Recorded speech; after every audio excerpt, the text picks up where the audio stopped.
আন্টিরা আপুরা সবাই কই, আজকে আপনাদের জন্য এমন একটা জিনিস নিয়ে এসেছি যা থাকলে আপনার বাড়ির শিলপাটা হামানদিস্তা যা আছে এক ধাক্কা দিয়ে সব বাইরে পাঠিয়ে দেবেন। এই দেখুন, জার্মান টেকনোলজির সিলভার স্ক্র্যাচের ইলেকট্রনিক গ্রাইন্ডার 1500 ওয়াটের, মানে শুকনা মশলা ভেজা মশলা কিছুই ছাড় পায় না।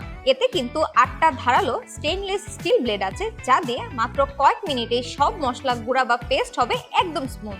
বডিটাও পুরা স্টেনলেস, তাই জং ধরার টেনশন। আর উপরে ট্রান্সপারেন্ট ঢাকনা, ভিতরে কি হচ্ছে সামনে দেখতে পারবেন। ঢাকনা ঠিক মতো না লাগলে চালু হয় না, মানে সেফটি ফুল সিকিউর। এখন দেখেন এই শুকনো মরিচ জিরা দিলাম, ওফ দেখেন দেখেন সেকেন্ডে একদম স্মুথ গুঁড়া। বাজারের ভেজাল গুঁড়া আর লাগবে না, এখন থেকে নিজের হাতে তাজা মশলা।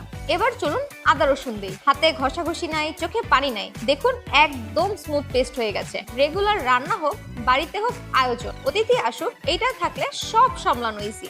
এই দুর্দান্ত আইটেমটি নিতে এখনই অর্ডার করুন।